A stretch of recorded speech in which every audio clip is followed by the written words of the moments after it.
Okay. Dear colleagues, ladies and gentlemen, I hope everyone had a nice... Chers collègues, mesdames, messieurs, j'espère que vous avez tous passé une belle soirée hier. Je vois que nos collègues continuent d'arriver dans la salle, mais il faut commencer. Je vous rappelle que la salle café est à votre disposition. Bienvenue à cette quatrième session, dernière session politique de la conférence interparlementaire PESC-PSDC. Pour cette session, j'ai le plaisir d'accueillir l'ambassadrice Delphine Pronk, présidente du PSDC, qui représente ici le haut représentant et vice-président de la Commission, Josep Borrell. Avant de donner la parole à Madame Pronk, permettez quelques propos liminaires. Il y a 30 ans, en 1993, les États membres se sont engagés à une politique étrangère de sécurité commune. Bien des progrès ont été accomplis. Le traité de Lisbonne, entré en vigueur en 2009, a mis à disposition de l'Union européenne une nouvelle structure pour son service extérieur. De grands efforts ont été entrepris pour mettre sur pied cette organisation depuis. L'Union européenne a obtenu la personnalité juridique. Le poste de vice-président de la Commission et haut représentant pour les affaires étrangères et la politique de sécurité a été créé. L'intéressé est responsable de la coordination politique générale et l'unité, cohérence et efficacité de l'action extérieure de l'Union européenne. Le service européen d'action extérieure a été rendu opérationnel. Les délégations UE partout dans le monde ont augmenté la visibilité de l'Union européenne. Et dans ce cadre, le rôle des parlements européens et nationaux est essentiel. Le rôle du Parlement européen dans l'action extérieure européenne est passé d'un rôle marginal à celui de protagoniste, combinant des pouvoirs législatifs et d'examen avec différentes formes d'engagement avec des sociétés et pays hors Union européenne. Par le biais de cette CIP et d'autres opportunités de dialogue, nous invitons les parlements nationaux à jouer le rôle légitime en tant qu'acteurs clés qui confèrent une légitimité démocratique à la PESC. Et une diplomatie parlementaire a beaucoup évolué ces dernières années. C'est une autre boîte à outils dont disposent les parlements, alors qu'en effet, on peut toujours faire mieux.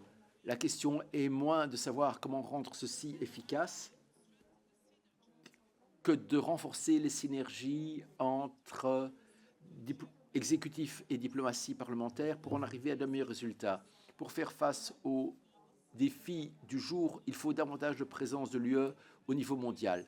Nous croyons que les années qui viennent doivent être utilisées pour renforcer le cadre interinstitutionnel et améliorer la coopération stratégique entre toutes les institutions et avec les parlements nationaux en matière de PESC et de PSDC.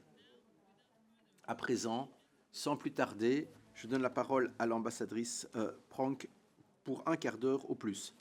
Madame l'ambassadrice, vous avez la parole. Madame la Présidente, merci beaucoup de me donner la parole. Bonjour à tous. Mesdames et messieurs, donc j'aimerais d'abord donner lecture d'un message personnel du haut représentant comme suit. Honorables membres, mesdames et messieurs les participants, je remercie le Parlement belge d'avoir organisé cette conférence en étroite coordination avec le Parlement européen. Et durant cette époque difficile où le système international continue de faire face à de nombreux défis, il nous faut un dialogue régulier entre les institutions de l'UE et les parlements nationaux si nous souhaitons avoir un impact maximum. Nos citoyens sont au cœur de toutes nos actions. C'est pour ceci que nous avons besoin de votre soutien pour expliquer à nos ressortissants, en tant que leurs représentants directs, ce qu'est la politique étrangère de l'Union européenne et pourquoi elle importe. Votre soutien est essentiel, en particulier cette année, à l'approche des élections européennes. Si je suis absent de Bruges, c'est dû à une modification imprévue de la date de la réunion du Collège des commissaires. La présidente von der Leyen a demandé à tous les membres du collège d'être présents le 5 mars, compte tenu de l'adoption de certaines propositions importantes de la Commission. Je vous confirme à quel point je suis désolé de n'avoir pu être des vôtres. L'ambassadeur Delphine Pronk, présidente du comité PESC et directeur politique du Service européen d'action européen, interviendra à ma place. Bien entendu, je suis pleinement engagé pour améliorer notre dialogue, faisant de l'Union européenne un acteur sur la scène internationale plus important. Avec toute ma considération, le vice-président haut représentant Josep Borrell. Et au nom de mon patron, le haut représentant vice-président, j'ajoute mes remerciements au Parlement belge d'avoir organisé cette conférence en étroite coopération avec les membres du Parlement européen. Et ce dialogue régulier entre institutions européennes et parlements nationaux est requis pour maximaliser notre impact. Et en particulier, comme l'a dit, ou voulait dire plutôt le haut représentant, il est donc important, disais-je, que les citoyens de l'Union européenne sachent ce qu'est la politique étrangère de l'Union européenne et pourquoi elle compte. Il y a une semaine à peine, en plénière au PE, on a débattu du rapport annuel de la mise en œuvre de la PESC, de la PSDC. Je remercie McAllister et M. Mixer, rapporteurs, de leur rôle. Il s'agit d'une autre contribution importante entre l'Union européenne qui s'affirme de plus en plus sur la scène internationale. Aujourd'hui, nous parlons des priorités PESC, PSDC, et je sais que vous avez déjà eu des débats assez intenses hier, donc les priorités que j'aborderai aujourd'hui déboucheront, je l'espère, sur un échange fructueux une fois le message de M. Borrell transmis. 2023 a été une année très interpellante avec de nombreux défis. Deux guerres à nos frontières, d'abord en Ukraine et ensuite, ce que vous savez, au Proche-Orient. Nous sommes face à des changements et des défis multiples en matière de changement climatique, sécurité, énergie, alimentation. Tout ceci pose des risques à la paix et à la sécurité, et c'est au détriment de la gouvernance globale et du développement. Nous voyons aussi davantage de dictatures apparaître, hélas, et les défenseurs des droits humains continuent de se battre et prennent des risques. Et ici, j'aimerais, avec vous, rendre hommage au regretté Alexei Navalny. Tout au long de sa vie, il a fait preuve d'un courage et d'une détermination incroyable. Dans sa lutte contre la corruption en Russie, il a diffusé le message qui a impressionné de nombreuses personnes, dont les jeunes surtout. Il a représenté la possibilité d'autre Russie pour préserver son héritage. Le haut représentant a décidé de rebaptiser le système de sanctions en lui donnant le nom d'Alexei Navalny. Pour ce qui est de la guerre d'agression de la Russie contre l'Ukraine, nous sommes aux côtés de l'Ukraine et de son peuple. Nous continuerons de soutenir l'Ukraine le temps qu'il faudra. En Ukraine,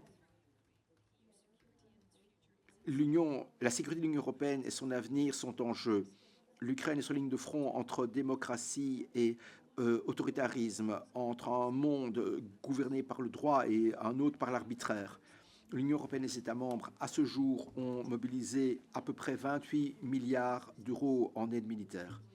Mais il faut en faire bien davantage pour fournir une aide militaire et des munitions à l'Ukraine. Il faut le faire maintenant. Nous avons lancé la plus grande mission militaire de l'histoire de l'Union européenne pour former les forces armées ukrainiennes. D'ici la fin de l'été, nous aurons pu former 60 000 soldats ukrainiens sur le sol de l'Union. Je vais plus loin.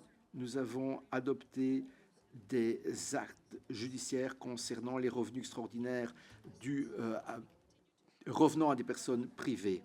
Et nous avons gelé ces avoirs. Nous continuons d'imposer un coût élevé sur la Russie par le biais de sanctions et par l'isolation internationale. Nous avons à ce jour adopté 13 paquets de sanctions.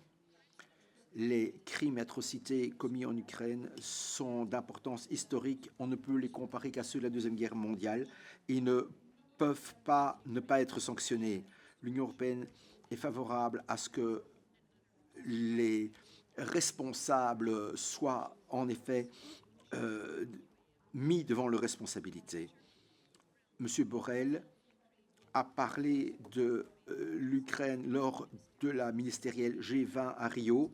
C'était la semaine dernière, alors que le ministre des Affaires étrangères russe Lavrov a répété son discours habituel plein de mensonges. Eh bien, les représentants de la majorité globale ont fait savoir les 4 principes essentiels de la Charte des Nations Unies, avec l'intégrité territoriale et le fait de renoncer à l'usage de la force au cœur de celle-ci. Je cite M. Borrell.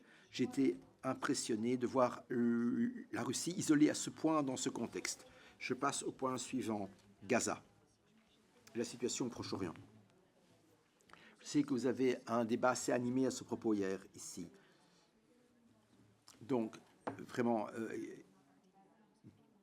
près de 30 000 personnes ont été tuées et plus d'1 million sont déplacées à Rafah. Après 5 mois de guerre et de destruction, nous devons mettre l'accent sur un accord à conclure pour arrêter les combats et en arriver à soulager la situation humanitaire. 26 de nos États membres sont favorables à cet appel. Le haut représentant l'a redit au G20 à Rio. De pair avec la plus grande partie de la communauté internationale, nous avons demandé à Israël de ne pas pénétrer dans Rafah. Ceci aurait d'énormes conséquences sur le plan humanitaire. 1 million de Palestiniens s'y trouvent ayant été déplacés et n'ont nulle part où aller. Dans ces circonstances, le travail des Nations Unies, dont l'UNRWA, est essentiel. Les élections israéliennes contre le personnel de l'UNRWA, eh bien, nous les prenons au sérieux. Néanmoins, nous devons admettre que l'UNRWA est essentielle pour la stabilité dans la région, en Jordanie, Liban, Syrie et en Cisjordanie. Conformément aux valeurs de l'Union européenne, nous voulons renforcer les contrôles internes de l'UNRWA, mais l'UNRWA doit bénéficier d'un financement correct. À défaut, ceci aurait des conséquences catastrophiques. Et l'Union européenne a décidé d'ajouter 50 millions d'euros à l'avantage de l'UNRWA récemment. C'était le 1er mars que nous avons décidé ceci. Outre l'urgence humanitaire à Gaza, il n'y a qu'une solution viable pour stabiliser le Proche-Orient. La solution à 2 États, à laquelle la communauté internationale se montre favorable depuis des décennies. Et via notre représentant spécial Sven Kopnans, nous tentons d'y arriver. Il faut redoubler d'efforts pour enfin mettre ceci en œuvre et nous y œuvrons.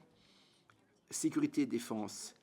Madame la Présidente, il y a 2 ans, nous avons lancé la boussole stratégique. Je sais que vous avez eu un bon débat ici. Le général Brieger et l'amiral Hoffman nous l'ont fait savoir.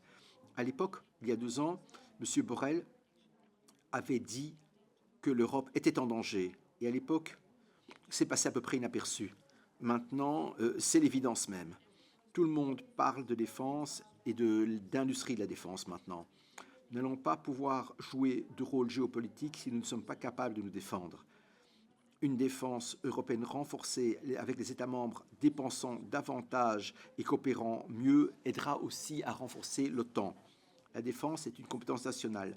Ce sont les États membres qui ont des armées, mais nous devons être capables de les mobiliser face à des menaces communes. Il faut qu'elles coopèrent mieux, avec davantage d'interopérabilité, de mobilité, de capacité, de coordination. Mais dépenser plus, ça ne veut pas toujours dire dépenser mieux. Donc pour obtenir les meilleurs résultats, il nous faut des économies d'échelle, davantage de production. Et il faut certainement des certitudes quant à la demande à long terme. Et donc cette année, dans les jours qui viennent, le haut représentant présentera ses plans. Il nous faut la capacité d'agir en situation de crise avec des partenaires, si possible, mais tout seul s'il le faut. D'ici 2025, nous aurons une capacité de déploiement rapide nous permettant de déployer jusqu'à 5000 militaires en situation de crise. Et là, en octobre dernier, les premières manœuvres UE se sont tenues à Cadix en Espagne. Et dans ce monde de plus en plus volatile, nos missions PSDC sont de plus en plus importantes. Vous savez que nous travaillons déjà coopérément dans le cadre de missions CSDP. Et depuis le début de cette législature, nous avons déjà lancé 7 missions civiles et militaires. Nous sommes déjà à un total de 22. Et la dernière édition, c'est notre opération Aspides, qui veut dire bouclier en grec ancien, pour accompagner les navires marchands en mer Rouge par rapport aux attaques outils. Je sais notre voisinage au-delà, je sais que vous avez parlé d'élargissement. Il s'agit d'un investissement géostratégique dans la paix, la sécurité, la stabilité et la prospérité de notre continent. Il doit être au cœur de notre approche géopolitique.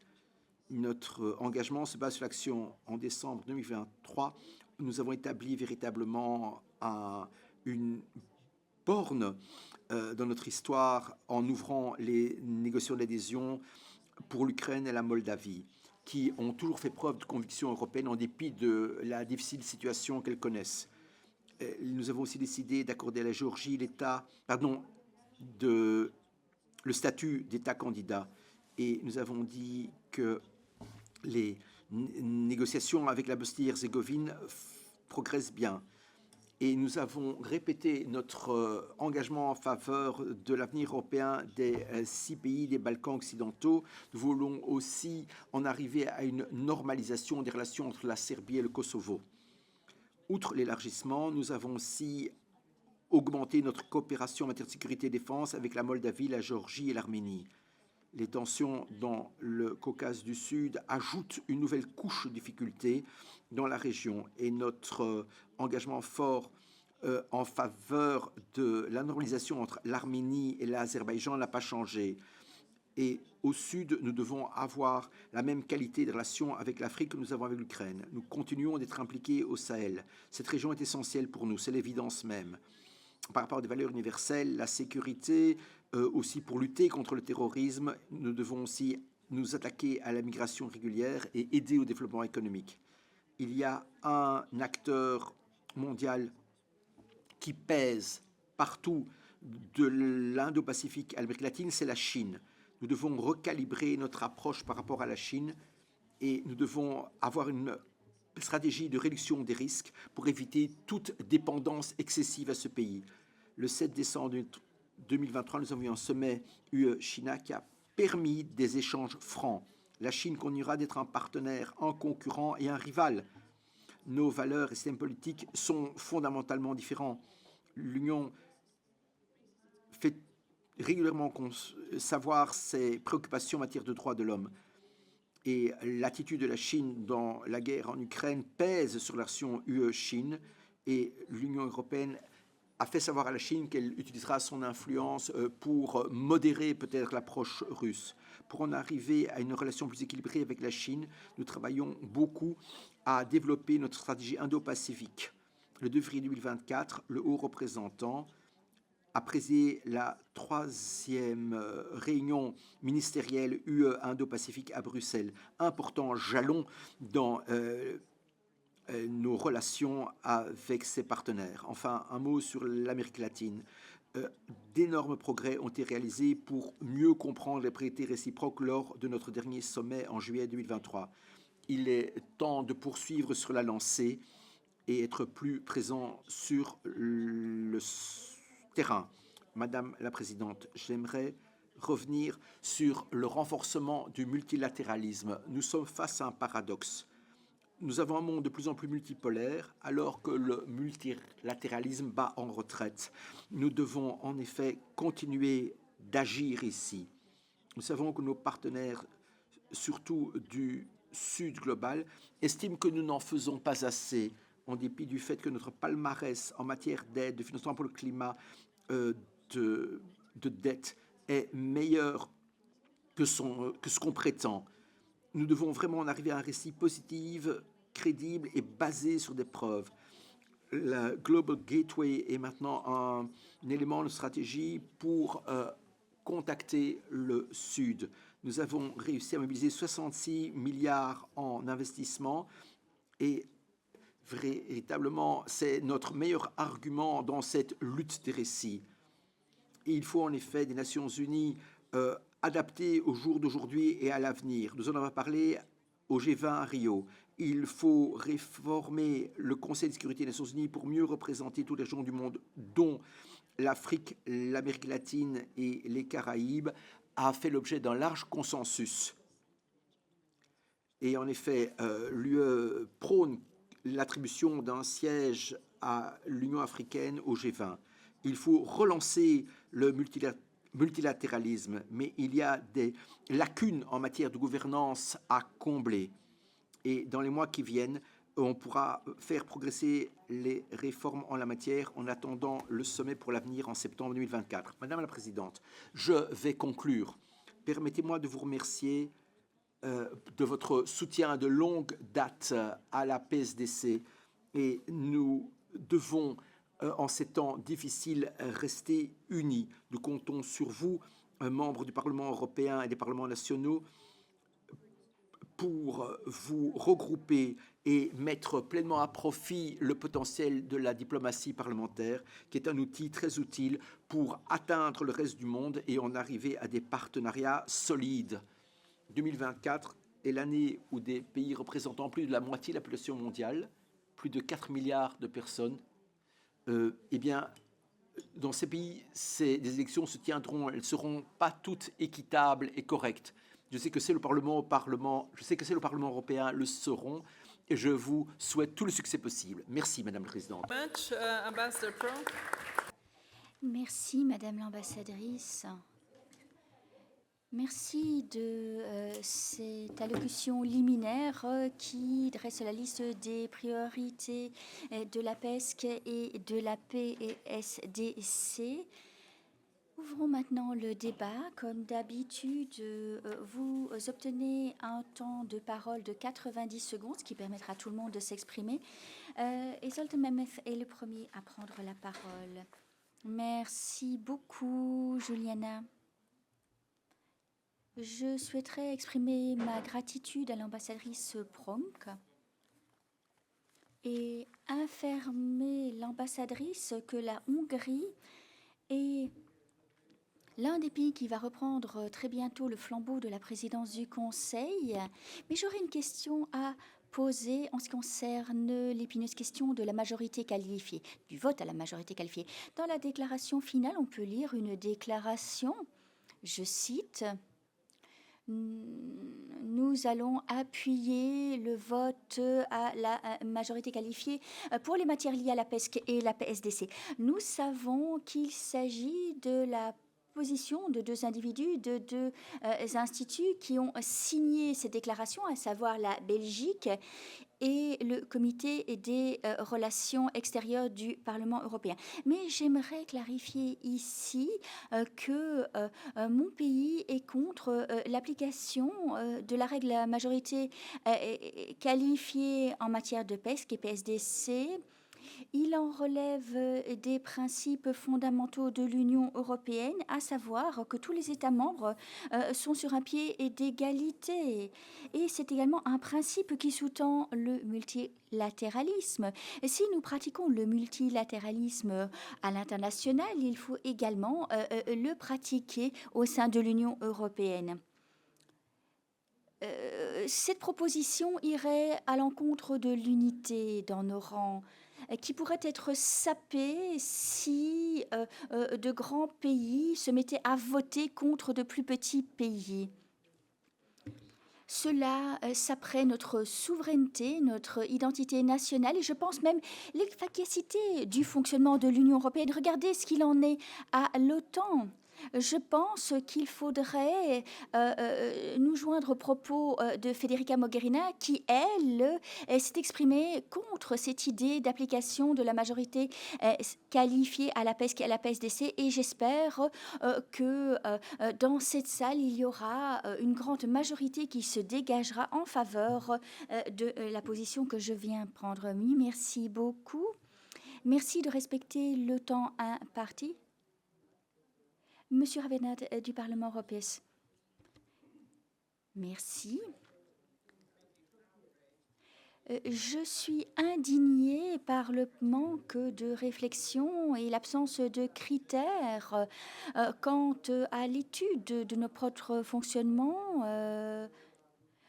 J'ai entendu parler donc de ces missions qui sont menées en dehors des frontières de l'Union européenne, puis de l'Afrique. Quels sont ces succès que nous aurions remportés au Sahel? Non, les échecs se sont multipliés. Nous ne sommes plus présents qu'en Mauritanie, un pays qui est contrôlé par un système tribal animé par la haine. L'Union européenne tourne les yeux, se détourne de l'Afrique. Et regardez le gouvernement répressif qui règne au Tchad, qui est presque devenu un gouvernement dont le pouvoir se transmet de génération en génération. Le désastre est évident au Mali, où on n'a pas pu déployer et former une simple brigade. On a formé des sous-officiers, des officiers qui témoignent d'autres résultats de l'Union européenne et ces résultats sont un échec. On forme les personnes à l'intérieur de halls, sans armes, sans munitions, alors que ces forces devront combattre à l'extérieur, dans le désert. On a laissé la place, on a laissé la porte ouverte aux milices de type Wagner, notamment. Moi, j'aurais aimé obtenir un éclairage sur ce que nous avons fait dans le cadre de l'UCAP et l'UTN Mali. Et non, on vient de nous donner un descriptif très rose de notre présence là-bas et des dépenses qui ont été consenties. Et tout cela se solde par un échec. Et c'est notre faute parce que nous n'avons pas pu répondre aux attentes. C'est un véritable scandale. Nous n'avons pas analysé les résultats de notre action. On nous parle tout simplement de dépenses vaines. Oui, merci beaucoup. Je pense qu'il est très important de prendre conscience qu'il y a un équilibrage, un arbitrage à faire entre la défense de notre ordre et la défense de l'ensemble du système international de l'état de droit. Donc, j'appuie le fait dans votre texte, le fait que notre politique est basée sur le monde international, c'est le fondement des droits de l'homme, de l'économie, du commerce, etc. Alors, si on applique cela à la discussion sur les frontières et la défense de nos frontières, ne faut-il pas se focaliser sur une collaboration pacifique après les conflits? C'est pourquoi je ne pense pas qu'il faudrait tenter de geler ou de confisquer des avoirs russes. C'est contraire à l'état de droit. Et la manière dont la politique de l'Union européenne se fait, c'est à travers la coopération pacifique, le commerce, l'alimentaire, l'eau, etc. Il faut se concentrer sur le renforcement des communautés. On parle la langue de la guerre, des frontières, et on a laissé tomber le langage de l'état de droit, des droits humains et de la paix. Thibault Samplon. Monsieur François Thibault. Thibault François. Madame la Présidente, chers collègues, la notion de défense commune est une étape supplémentaire vers le fédéralisme dans un domaine qui ne devrait pas être une compétence de l'Union européenne. Nous refusons une diplomatie et une défense européenne, notamment le partage de la propriété de notre dissuasion nucléaire française. Ce concept de défense commune s'inscrit dans une pure vassalisation aux décisions de l'OTAN, isolant complètement le concept d'autonomie européenne qui a longtemps été défendu par Emmanuel Macron. Ce concept de défense commune signale une volonté de poursuivre l'intégration européenne de nos politiques étrangères et militaires.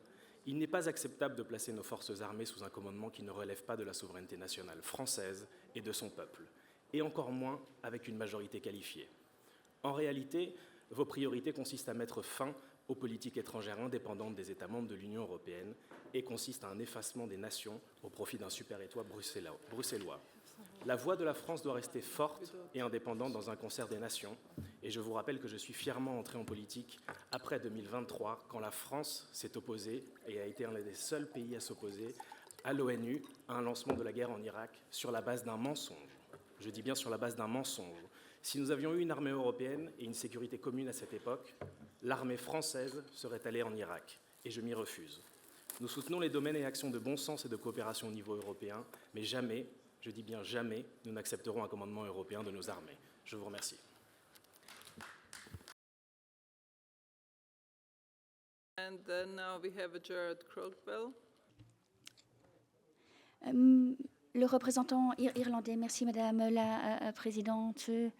Je suis un membre indépendant du Séamus, du groupe parlementaire indépendant du Séamus, donc le Parlement irlandais. Donc ma position personnelle ne reflète pas nécessairement la position du gouvernement. En 2022, ce sont plus 23 milliards d'attaques de cyber-rançonnage qui ont été recensées chaque jour. On prend conscience qu'il n'y a plus de frontières dans les luttes que nous menons, parce que les luttes sont menées également dans le cyberespace. Il y a une absence d'engagement réel envers des efforts de conscientisation sur les cybermenaces. Je suis très préoccupée par le fait que l'on parle des bots, des soldats et des forces déployées physiquement en Europe. Ça n'a jamais été discuté véritablement dans le Parlement. Le peuple irlandais garde sa neutralité depuis la création de la République irlandaise.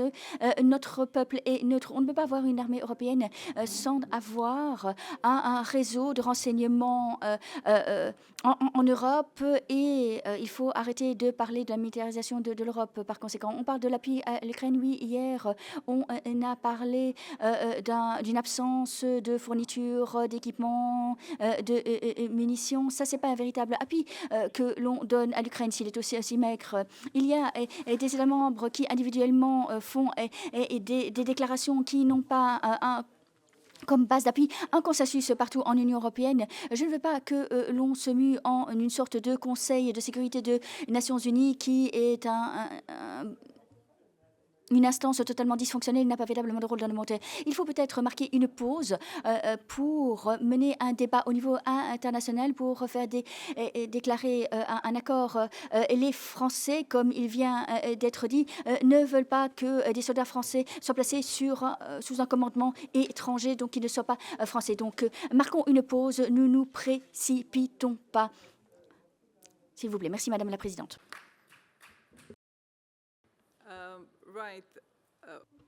Merci, chers collègues. Je suis dans l'impossibilité de vous couper la parole lorsque vous dépassez le temps imparti, mais vous continuez à parler, ce qui rabote le temps de parole et la possibilité de parole des autres membres. Merci de faire preuve de discipline. Richard Potts. Oui, voici une approche très arrogante de votre part, Madame la Présidente, et que ceux qui nous ont livré un beau discours, qu'ils ne lisent pas ici, mais qu'ils nous vous envoient leur beau discours par écrit. Cela nous permettrait de gagner du temps de débat. Pour en revenir à nos moutons, hier, on a parlé de la boussole stratégique et je pense qu'il est venu le temps aujourd'hui de parler de la boussole morale. Et Federica Mogherini a parlé de ce dont on ne veut pas parler, d'un tabou. Il faut lever ce tabou. On parle d'une politique étrangère commune, alors que certains responsables des États membres de l'Union européenne rencontrent des dirigeants autocrates. Vous avez fait mention de Navalny. Le jour de son enterrement, deux ministres des Affaires étrangères des Unions européennes ont mangé avec Lavrov. Lorsqu'on a des discussions à propos de l'Iran qui fournit des armes à la Russie pour tuer des civils ukrainiens, on a des responsables officiels qui se rendent à Téhéran. Mais de quoi s'agit-il ? C'est quoi donc Cela est un camouflet à notre politique commune. Il faut le dénoncer. Tolérance zéro pour de tels agissements. On a une instrumentalisation des migrants à nos frontières extérieures. Et qu'est-ce qui se passe? Eh bien, des fonctionnaires de l'Union européenne participent à des forums de sécurité organisés par le roi autoproclamé de Biélorussie et Loukachenko. On parle d'une boussole stratégique, mais aujourd'hui, on devrait en parler aujourd'hui et parler de la boussole morale et dénoncer ceux qui disent « Ah non, non, non, pas de scrutin à la majorité qualifiée ». Oui, oui, parce que ces représentants font obstruction à notre politique commune. Cela vire au ridicule. Quelqu'un a dit qu'il faut participer au dialogue de la paix, mais avec quel interlocuteur? Je vous le demande. On demande tous qu'un tribunal d'exception soit mis en place, mais simultanément, ça ne pose pas de problème que nos responsables rencontrent ceux qui seraient traînés en justice. On nage dans la schizophrénie.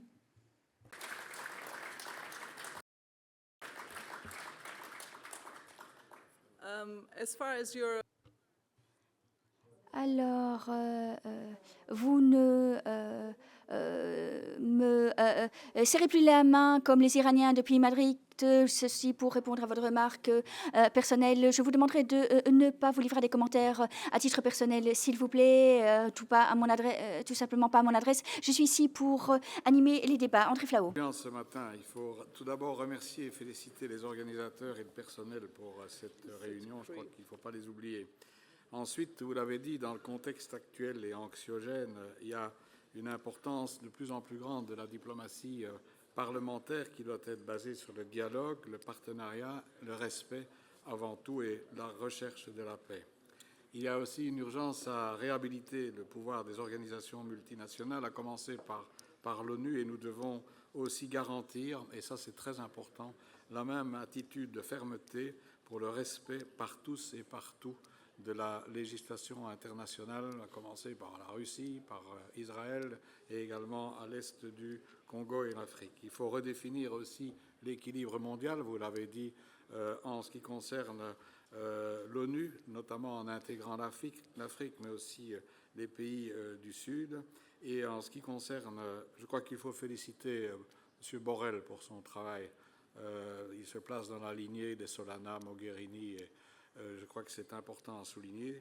Il y a encore beaucoup de travail. En ce qui concerne la majorité qualifiée, j'étais ministre en 2003 quand la Belgique s'est opposée à la participation à la guerre en Irak. Si c'était à refaire, je le referais. Et donc je crois qu'il faut encore avoir une réflexion sur cette problématique de la majorité qualifiée. Merci. And now we are passing to Jorge Seguro Santos. Monsieur Sanchez du Portugal a maintenant la parole. Merci. Merci, Madame la Présidente de séance. Pour la première fois depuis la Deuxième Guerre mondiale, nous avons à renforcer en urgence la PESC et la PSDC. Pendant des décennies, nous avons profité d'une paix vigilante. Nous avons augmenté nos dépendances et nos risques. Malheureusement, au Moyen-Orient, on est les témoins d'une nouvelle flambée des risques, de la violence, avec des actions militaires pour la libération d'otages. Une attaque qui coûte la vie à trop nombreux Palestiniens.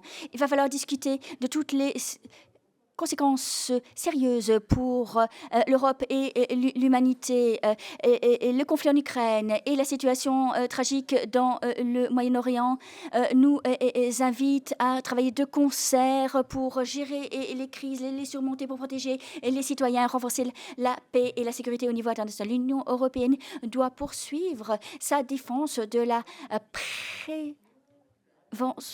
promotion de l'Ukraine, de la liberté et de la stabilité en Ukraine. C'est une garantie de notre propre sécurité à l'avenir, mais la même approche doit s'appliquer à l'égard d'Israël et du Moyen-Orient. Il faut avoir une politique cohérente en matière de droits humains. Dans ce contexte, il est absolument nécessaire de travailler sur des consensus, sur des appuis financiers, d'équipements matériels pour appuyer les efforts de défense de l'Ukraine. Mais d'autre part, il faut nous assurer que les conditions sont en place avant la fin du conflit et avant l'adhésion de l'Ukraine à l'Union européenne pour procéder à la reconstruction de l'Ukraine et à la remise en place de son infrastructure. En ce qui concerne Israël, l'Union européenne doit réaffirmer de manière cohérente de sa politique en condamnant les violations des droits humains à l'adresse des D18. Ce sont des prérequis pour la paix et la sécurité en Europe. N'oublions pas non plus, dans un même temps, que l'Union doit joindre les actes à la parole. Merci. And now we have Alex. Merci. Alexous Trifionides a maintenant la parole. De Chypre a la parole. Oui. Alors que le conflit fait rage en Ukraine, il y a de plus en plus d'instabilité, avec une nouvelle flambée de violence en Moyen-Orient. Le pourtour méditerranéen est de plus en plus déstabilisé. Pour gérer ces conflits et pour renforcer la sécurité, pour que l'Union soit le fournisseur de sécurité mondiale qu'elle doit être, pour protéger les peuples, les citoyens, pour promouvoir nos valeurs communes, pour défendre nos intérêts.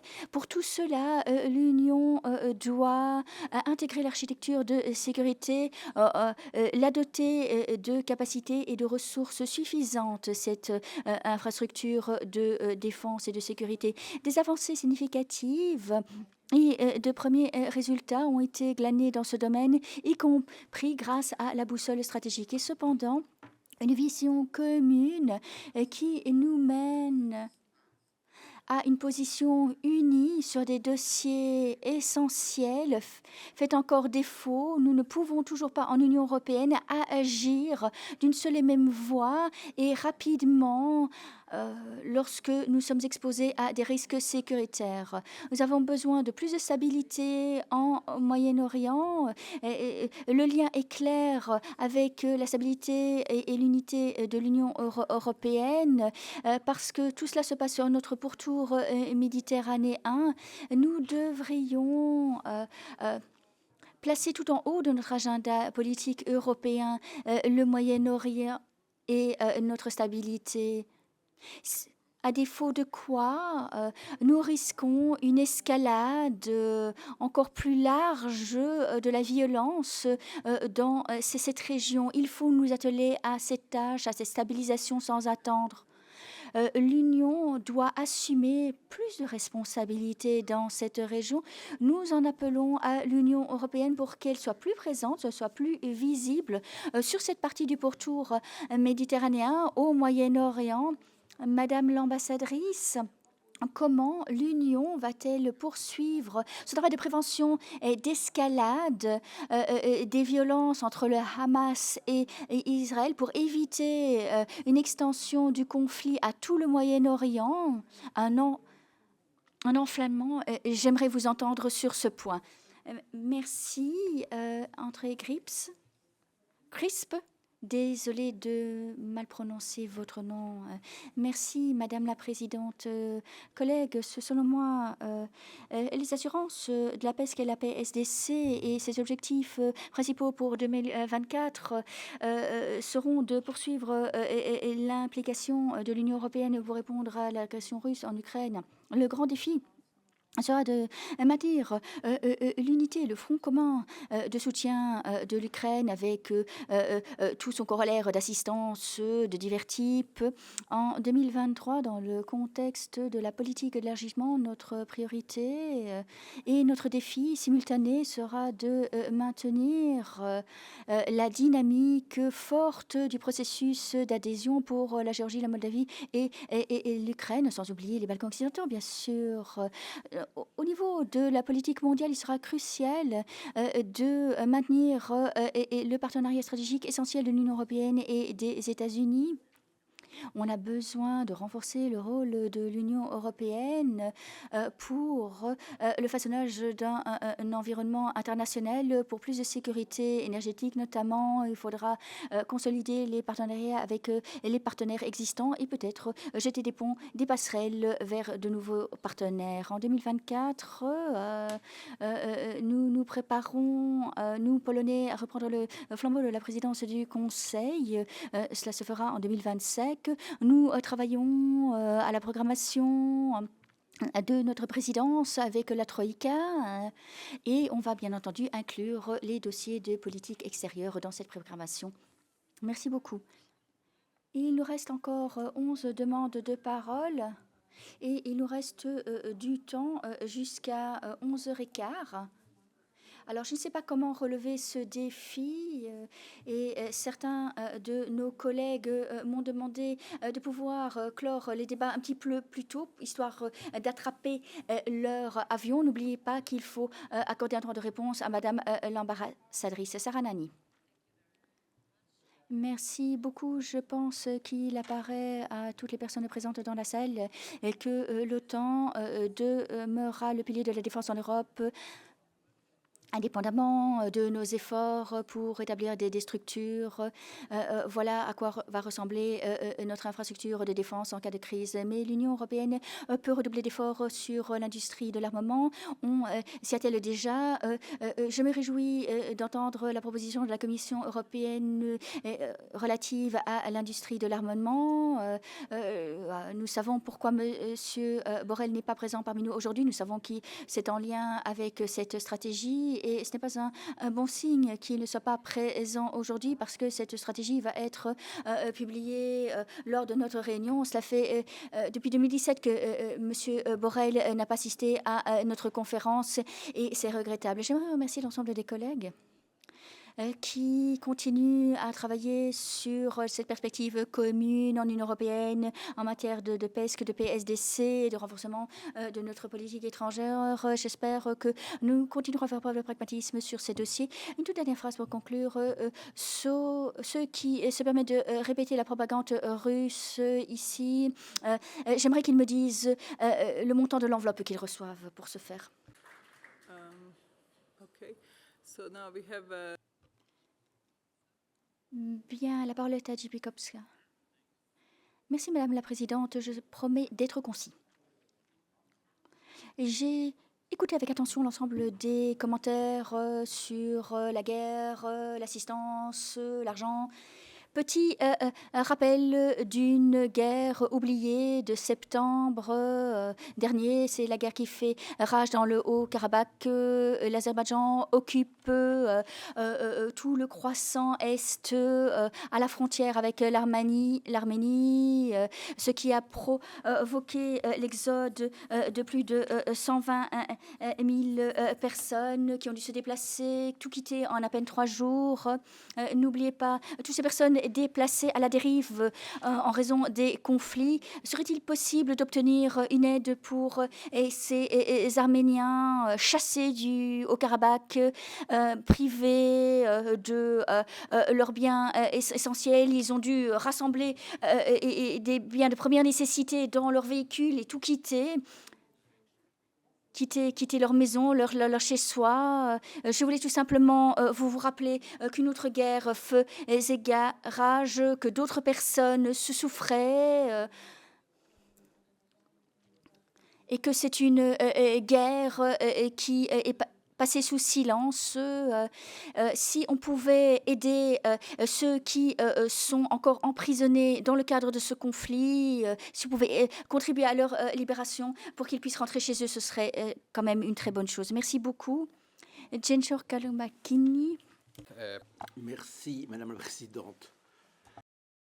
Moi aussi, je crois que les interventions tenues il y a peu nous font comprendre que le thème de la défense européenne est un sujet encore bien lointain. Ce n'est pas pour tout de suite. Cependant, il y a quand même quelques signes intéressants qu'on a pu percevoir. Le Parlement italien va voté incessamment sur l'opération Aspides en mer Rouge avec la France et la coordination de la Grèce. C'est certainement un signal intéressant pour une zone difficile. Je suis d'accord avec ceux qui ont dit qu'aujourd'hui, la seule armée sur laquelle l'Europe peut compter, c'est l'OTAN. Mais la défense européenne, ce n'est pas que l'aspect militaire. C'est aussi la coopération et la diplomatie. Ce matin, nous sommes en train de nous pencher sur le sujet. Il y a un continent qu'on a trop peu cité, selon moi, c'est l'Afrique. Le Nigeria, j'ai un exemple, c'est un pays qui, en 2050, sera la maison de 400 millions d'habitants, à peu près autant que dans l'Union européenne. Je crois que les institutions devraient s'occuper davantage de l'Afrique par rapport à la Chine, par exemple, qui a tellement investi dans ce continent. J'aimerais savoir comment l'Europe approche l'Afrique. Merci. Grazie, onorevole. And now we have Evangelos. Thank you. Thank you. Merci, Madame la Présidente. Chers délégués, la Grèce est favorable à une autonomie stratégique européenne en matière de sécurité et de défense, une défense qui nous protège. Il vaut la peine de mentionner que le paysage de la défense européenne s'est longtemps caractérisé par un sévère sous-investissement et une fragmentation. Les industries de la technologie et de la défense européenne ont eu à pâtir de cette fragmentation. Et il y a eu parfois des concurrents comme la Chine et la Russie qui ont augmenté le budget de la défense de 300 à 600%, alors que l'Union européenne ne l'a augmenté que de 20%, si on reprend tous les États membres. Est-ce que l'augmentation du budget de la défense à 290 milliards d'ici 2025, est-ce que c'est faisable? Y a-t-il eu des progrès concernant l'objectif qu'on s'est donné? Les 23 États membres qui sont 6 membres de l'OTAN ont longtemps été guidés par le 2% du PIB affecté à la défense. Comme dit, vu la situation géopolitique au Moyen-Orient et en Méditerranée orientale, on ne peut se contenter de l'OTAN. La Grèce est favorable à l'autonomie stratégique européenne par le biais de la PESC. Il faut renforcer aussi le pilier européen de l'Alliance Atlantique. Merci. Thank you. Merci. L'un des problèmes, c'est que nous suivons deux jeux de règles différentes, je dis hier. Les règles en temps de paix sont peut-être dépassées. Et il faut établir ce lien qui est pour moi essentiel. Ce que les préopinants ont dit, il faut établir le lien entre l'axe du mal de la Chine, la Russie, l'Iran, la Corée du Nord. Donc, il a été dit qu'en 2027-2035, les États-Unis, avec leurs alliés, doivent être prêts à décourager et défaire la Russie et la Chine en même temps. Nous avons deux tâches: dépenser pour la défense au moins 2% et relancer notre industrie de la défense en nous débarrassant des contraintes de la bureaucratie. Merci. We have Mark Demesmaeker, please. Yes, thank Oui, merci. Je dois répondre à ce qu'a dit la déléguée danoise, qui ne parle pas sans doute au nom de la majorité du Parlement danois. Elle dit qu'elle est préoccupée des principes du droit international, mais s'oppose à l'usage des avoirs russes gelés. Je vous rappelle que la Fédération de Russie enfreint ces règles depuis des décennies. Elle a envahi un territoire internationalement reconnu qui est l'Ukraine et l'a fait depuis 2014. Hier encore, l'ex-président Medvedev a réitéré que pour lui, l'Ukraine n'est pas l'Ukraine, que l'Ukraine, c'est la Russie. Donc, si notre collègue veut visiter les villes et villages détruits, je peux l'y accompagner pour qu'elle comprenne ce que fait la Russie en Ukraine. Des villes entières sont transformées en ruines. Il est légitime, selon moi, de prendre des contre-mesures compte tenu de la violation des normes essentielles du droit. On a transféré des actifs d'État soviétique à titre de compensation de dommages causés par une guerre russe injuste. Et en plus, je pense qu'on peut invoquer le droit ici, des experts internationaux l'ayant clairement affirmé. Right, and we have Hulusi Akar from Turkey. Thank you, Madam. Merci, madame. Donc, nous voyons des changements se produire partout dans le monde en matière de sécurité, surtout la guerre en Ukraine et l'offensive israélienne en Palestine. Il est essentiel de reformuler nos politiques de défense et de sécurité. Il faut essayer d'arriver à la coopération-médiation. Une approche intégrée en la matière serait, selon la Turquie, intéressante pour coopérer avec l'Union européenne pour lutter contre le terrorisme et la migration illégale. Vous le savez, les efforts de la Turquie contre le terrorisme et la migration illégale apportent une importante contribution à la sécurité européenne. La Turquie est la dernière barrière entre le terrorisme et l'Europe. Hélas, la lutte de la Turquie contre le terrorisme n'a pas l'aval de certains États membres de l'Union européenne et d'autres qui accordent, par exemple, leur soutien au PKK et à d'autres organisations. Ces organisations sont une menace pour l'Europe également. Une coopération étroite sont la réponse aux problèmes de sécurité, mais la politique de l'UE, de plus en plus restrictive et protectionniste, s'oppose aux intérêts de l'Union européenne. Enfin, j'aimerais vous rappeler que l'Arménie a occupé 20% du territoire de l'Azerbaïdjan pendant 30 ans, a causé 200 000 morts et l'Azerbaïdjan a repris et libéré un territoire qui est le sien. Merci. We have Ivana Klimpush-Tinsate. Yes, Merci. Je rejoins Mark Demesmaeker.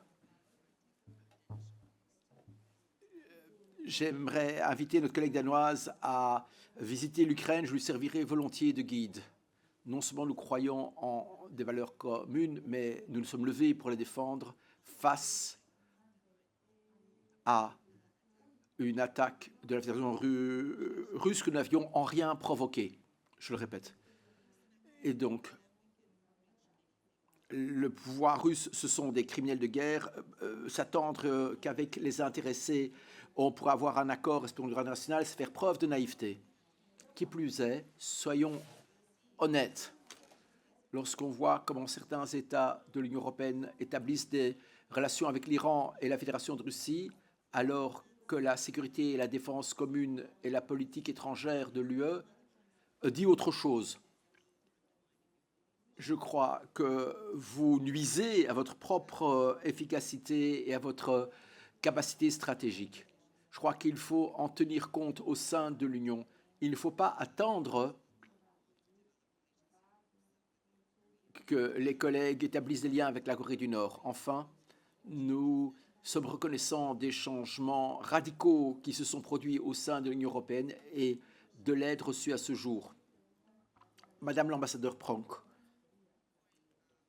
j'ai une question à vous adresser. Le haut-commissaire Borrell a suggéré de relancer la facilité européenne pour la paix. Où en sommes-nous? Right, thank you. Svili. thank you, Madam. Merci, Madame la Présidente. Le partenariat de la Géorgie avec l'Union européenne repose sur un fondement solide qui est la coopération en matière de politique étrangère de sécurité. Depuis 2008, la mission de surveillance de l'UE est à l'œuvre en Géorgie et nous remercions les États membres de cette contribution. Ceci prouve que l'Union européenne est intéressée à contribuer au maintien de la paix et de la stabilité en Géorgie.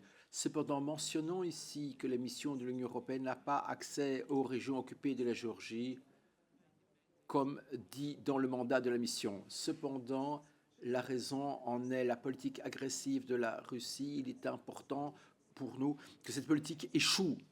C'est pourquoi le soutien est essentiel ici. La Géorgie veut continuer de s'aligner sur la PESC européenne en dépit des risques que ceci pose sur notre intégrité territoriale et notre souveraineté. Mais ce n'est pas le seul facteur qui nous détermine ici. De façon proactive, la Géorgie s'est engagée pour faire en sorte que le territoire géorgien ne soit pas utilisé pour contourner les sanctions imposées à la Russie, en ce compris sur le plan financier. La Géorgie a aidé les missions de l'Union européenne en Afrique centrale et au Mali. Et nous pourrions renforcer notre coopération en ce sens. Et nous sommes prêts à coopérer avec l'UE. Merci. Right, thank you. And from Portugal, we have Firmino Marques. Merci, Madame la Présidente. La croissance et la richesse de l'Europe sont intimement liées à la manière dont elle utilisera les données et les technologies de connexion, et l'intelligence artificielle peut faire une grande différence dans nos vies, pour le meilleur ou pour le pire.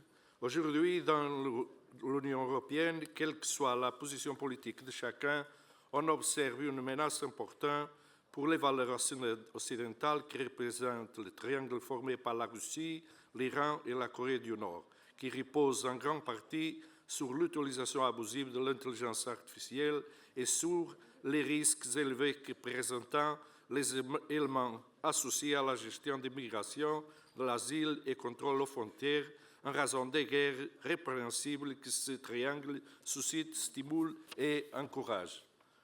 Après avoir renforcé la confiance grâce au premier cadre juridique sur l'intelligence artificielle, la Commission propose de nouvelles règles pour garantir que les systèmes d'intelligence artificielle sont sûrs, transparents, éthiques et impartiaux.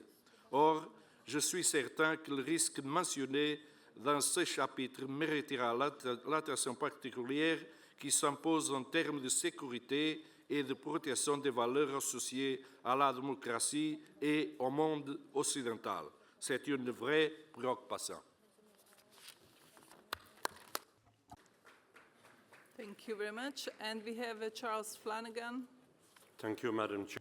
Merci, Madame la Présidente. Je partage la frustration et la déception de nombreux délégués par rapport à l'absence du haut représentant. Ce n'est pas la première fois qu'il nous pose un lapin et c'est vraiment dommage.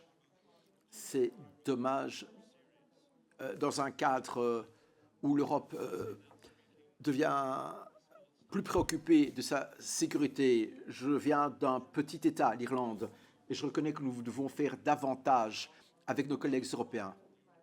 Dans l'Union européenne, notre défi est de maintenir l'unité. Je ne vois pas de leadership évident qui ferait en sorte que cette unité soit maintenue de la façon qui convient. L'alliance transatlantique, comme nous le savons, dépend des États-Unis d'Amérique. Mais où sont-ils, eux? Le fait est que l'Europe manque d'une capacité de dépense forte et la vulnérabilité de l'Union européenne est palpable dans la contribution et dans les contributions et frustrations, par exemple, de mon collègue letton, Richard Spauls. Nous vivons dans un monde dangereux, à un moment dangereux. La Russie est de plus en plus menaçante. L'Amérique doute. L'Union européenne est mal préparée. Et nous sommes au moment le plus dangereux de ces 20 dernières années, voire plus. Mais je ne perçois pas le sens de l'urgence dans cette salle. Thank you very much. And finally, Pavel Fischer. Madam Chair. Madame la Présidente, je vous remercie. J'ai du mal à comprendre pourquoi Joseph Borrell n'est pas des nôtres. Quel est le sens de la responsabilité ici? Pourquoi avoir cette institution? Est-ce qu'on pourrait peut-être vérifier la description de poste? Est-ce qu'il souhaite toujours faire ce travail? J'ai du mal à comprendre. S'il y a une erreur au niveau de ses collaborateurs qui sont de qualité et bien rémunérés, est-ce qu'il n'y a pas moyen de glisser ça dans son agenda? Eh bien, il n'a qu'à les congédier. Donc, bon, si c'était la première fois, avec tout le respect dû à son emploi du temps, nous pouvons l'accepter. Mais ça fait 2 ou 3 fois. Depuis 2017, il nous a fait défaut chaque fois, sauf erreur de ma part. J'ai du mal à comprendre pourquoi le haut représentant n'est pas des nôtres aujourd'hui. Nous ne sommes pas ici en bord de mer. Nous sommes ici pour parler de guerre et de paix. Comment travailler de façon synergique si l'acteur numéro 1 de la Commission européenne est purement et simplement absent? Ça n'a aucun sens. Est-ce de l'arrogance ou de l'ignorance? Personnellement, je dois vous dire, avec tristesse, que j'attends le prochain commissaire avec intérêt. Right, on this final note. Sur cette dernière note, la parole est Madame l'ambassadrice Pronk qui répondra à toutes ces questions.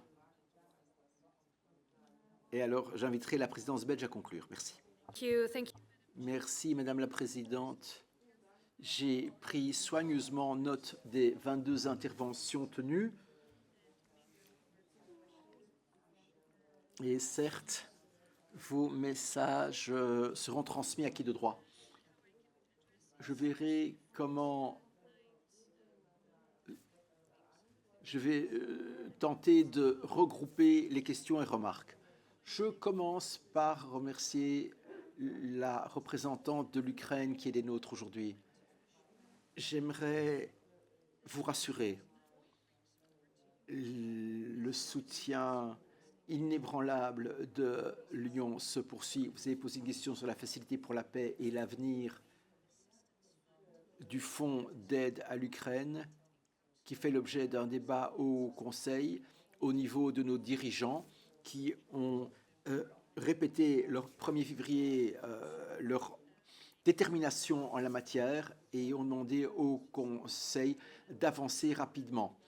Et ici, j'ai parlé de 28 millions et le sens de l'urgence est grand. Et je répète, par le biais de vos institutions démocratiques, qu'il nous faut en faire davantage et plus rapidement. Deuxième élément, si vous permettez, Madame la Présidente, c'est notre voisinage immédiat. Je réitère l'engagement ferme de l'Union européenne en faveur du processus d'organisation entre l'Arménie et l'Azerbaïdjan. Et notre mission civile Yuma a été mentionnée, une mission PSDC qui se trouve en Arménie, qui a été mise sur pied à toute vitesse, puisqu'il faut ici voter à l'unanimité à 27.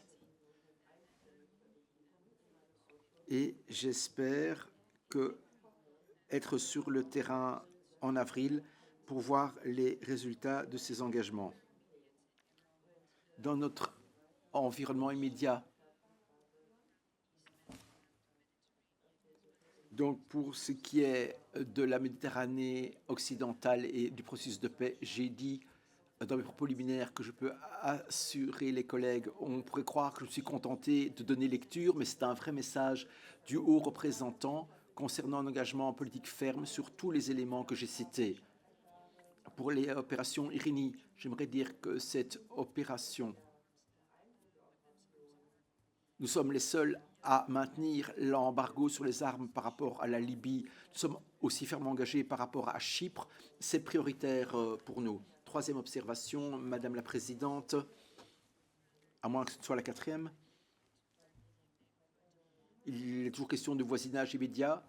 Le continent africain. L'Afrique n'est pas un pays Avec mon comité, j'ai eu une visite de travail la semaine dernière en Afrique du Sud, Mozambique et Éthiopie. C'était la 3e fois que je prenais contact avec l'Union africaine sur le sol éthiopien dans des entretiens difficiles, car nombre des priorités que nous identifions sont perçues différemment du côté africain. Et donc, je leur ai fait savoir qu'il faut continuer de parler et de discuter avec les pays africains. Et certains d'entre vous sont peut-être plus critiques par rapport aux missions et opérations dans la région du Sahel. On ne peut pas tenter d'être davantage présent que ne le souhaitent les États bénéficiaires.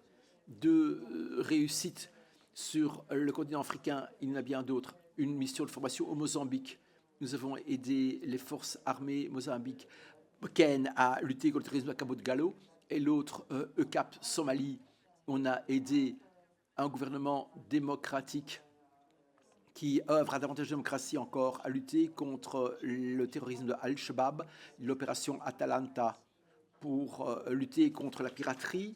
Et mesdames et messieurs, je crois que nous avons de belles histoires à raconter et à faire connaître et de bons résultats à diffuser. Et je compte sur vous, même dans les circonstances difficiles.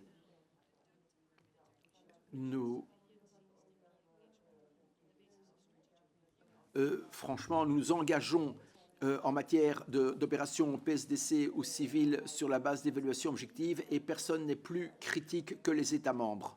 Posons la question, comment pouvons-nous nous impliquer?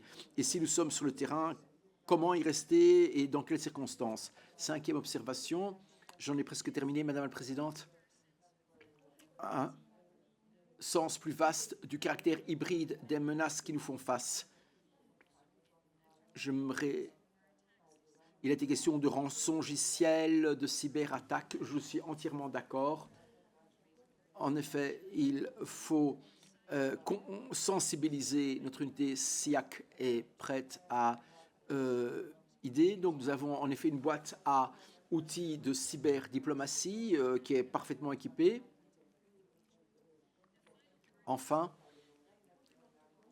je sais que je ne réponds pas à toutes les interventions, mais le débat était très riche par rapport à la PESC et la PSDC.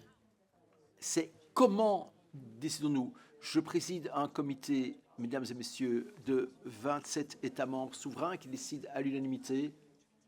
C'est ce que prévoient les traités. Et le TFUE nous dit ce que nous avons le droit de faire ou pas. Si les États membres veulent faire autrement, je suis à votre disposition. Merci, Madame la Présidente. Thank you, Ambassador.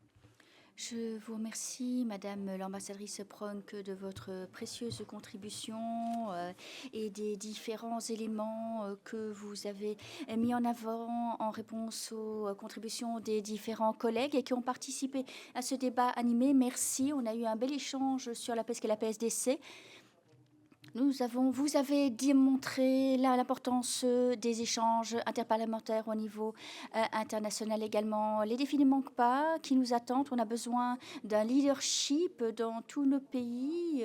Gardons-nous de toute polarisation, défendons l'unité. La polarisation renforce les dirigeants autoritaires et tous ces tabous qui nous déplaisent. Donc on va insuffler cet esprit dans notre travail parlementaire au quotidien. Il nous faut non seulement travailler comme des pompiers, mais également nous faire architectes. Je cède à nouveau la parole pour quelques conclusions sur les priorités de l'Ukraine pour la présidence belge du Conseil et pour évoquer les étapes vers l'élargissement. Je pense que le débat a été très bon sur le renforcement de l'industrie de la défense en Europe. Merci à tout le monde également d'avoir participé à ce débat d'urgence sur le Moyen-Orient. Je vous remercie d'avoir brassé large lors de ce débat.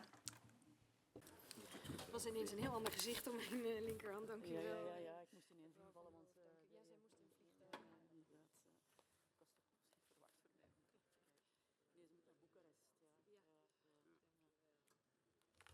Goedemorgen. Ik wilde meer nu de best maken, dank u. het hart gegrepen. Altijd, altijd. Ja.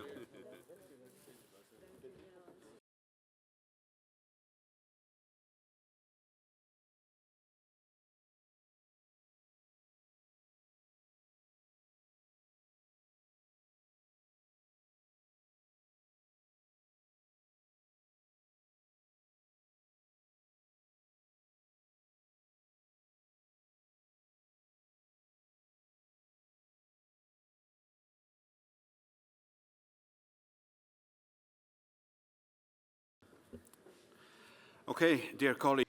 Bien, chers collègues, nous nous approchons du terme de nos activités, de nos travaux, de notre conférence. Le temps est venu de tirer quelques conclusions, comme l'a dit Else. Je vous rassure, ma synthèse sera brève.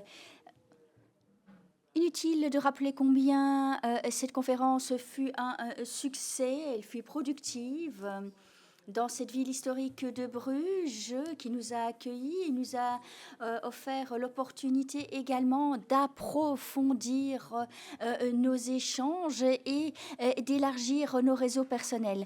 Avant tout, j'adresse mes remerciements à nos équipes de la Chambre des représentants et du Sénat de Belgique qui n'ont pas ménagé leurs efforts pour rendre possible cette conférence.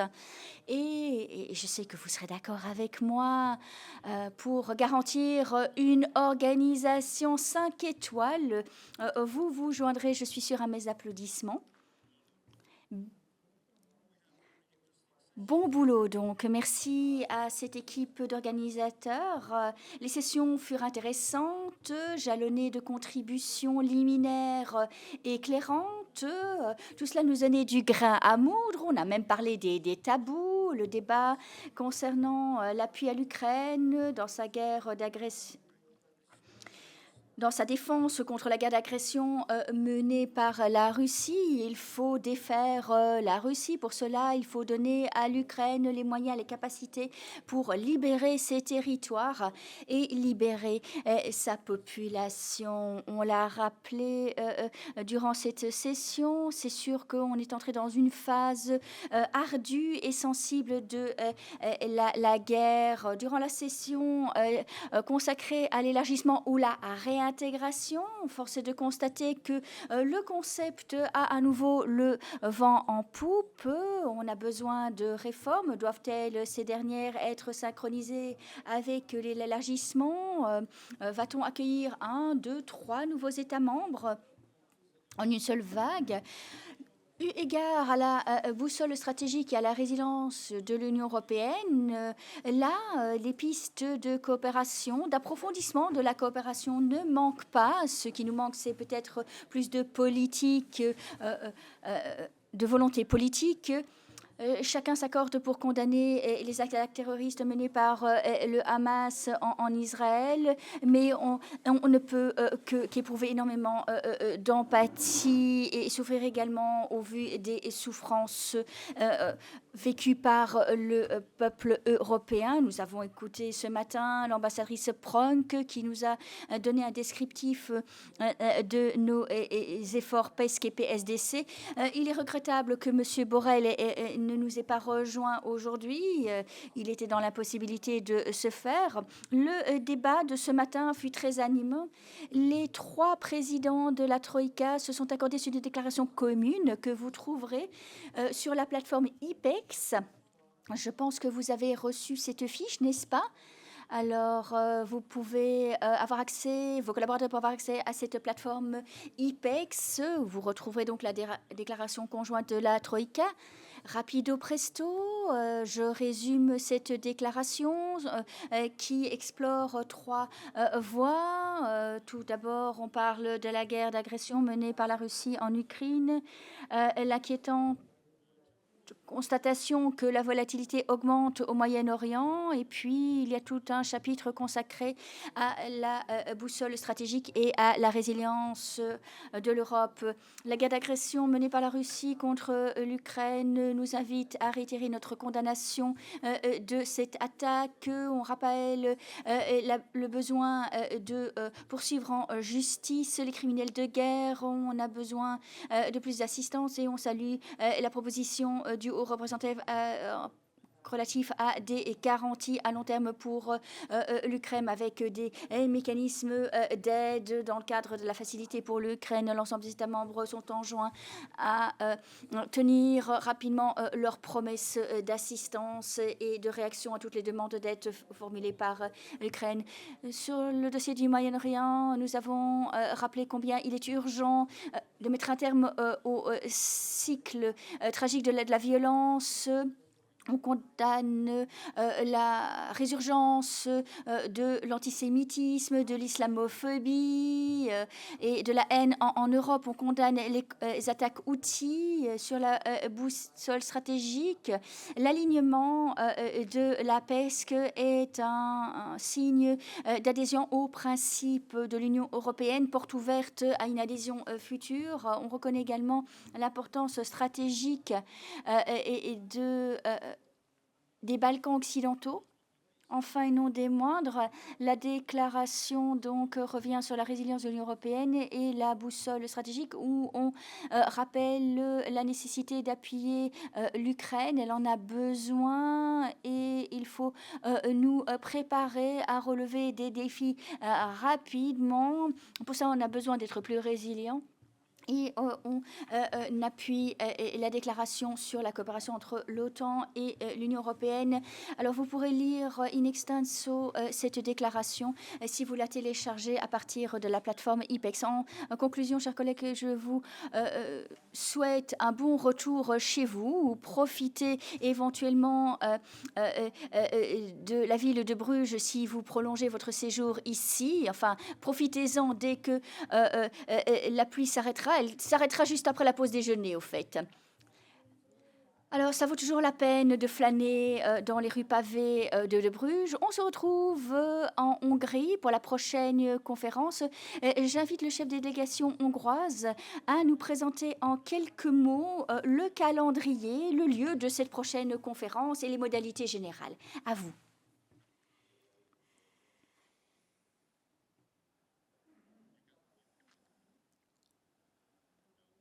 Malheureusement, nous n'entendons pas le chef de délégation.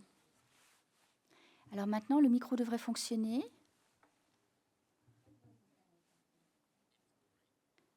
Et voilà. Chers collègues, j'aimerais remercier mes homologues belges pour l'excellence de l'organisation de cette conférence sur 2 journées et demie. Marc, Peter, bon boulot, impressionnant. Vous avez très bien représenté la position de la Belgique. Cela m'a impressionné et j'ai apprécié votre amicale hospitalité. La Troïka, formée par l'Espagne, la Belgique et la Hongrie, remettra son mandat lorsque la Hongrie remettra le flambeau de la présidence. Notre coopération en Troïka fut excellente à tous les niveaux, à tous les égards, je dois vous le dire. Je pense qu'ensemble, nous avons échafaudé un bon programme que nous avons tous suivi, aligné de concert. On a bien travaillé ensemble. Vous avez bien aidé l'Union européenne. Vous avez toujours joué la carte de la franchise et nous avons l'intention de le faire également. Les temps sont difficiles à l'approche des élections parlementaires européennes. Alors, c'est une période de 5 ans qui se termine pour marquer le début d'une autre période quinquennale. Certes, il y a des divergences de vues qui ont été exprimées dans la salle, qui est parfois un peu tendue. Et c'est de bon augure, me semble-t-il. La situation a besoin d'une réflexion et les divergences de vues sont de bon augure. Elles sont peut-être plus marquées que celles qui séparent le gouvernement. Nous ne sommes pas des diplomates, nous sommes des élus politiques. Nous représentons notre base, notre électorat. Et donc, il est normal que cette composante émotionnelle soit exprimée. C'est nécessaire dans le travail parlementaire. Dernière demande. N'oublions pas de faire montre de respect en toutes circonstances et pour tous et toutes. Gardons-nous d'accusations non justifiées, quelles qu'elles soient. Manifestons toujours beaucoup de respect les uns pour les autres, et notamment pour les dames. C'est ce que je vous demanderai si possible. Alors, vous êtes tous les bienvenus. Vous êtes tous et toutes invités en Hongrie. C'est la 25 conférence interparlementaire qui se tiendra les 9 et 10 septembre. Merci de cocher la date à vos agendas. La conférence se tiendra dans le bâtiment de l'Assemblée nationale à Budapest, une des plus belles d'Europe, de l'avis de certains. Vous êtes tous et toutes les bienvenus. Je vous promets une visite guidée digne de ce nom, de ce très beau bâtiment. Nous concoctons pour vous un programme qui, je l'espère, aura l'heure de vous plaire et de piquer votre intérêt autant que le programme concocté par les Belges. Merci donc aux collègues belges et rendez-vous les 9 et 10 septembre à Budapest. Merci beaucoup. Je vous invite à la pause déjeuner qui est servie au 4e étage. Merci.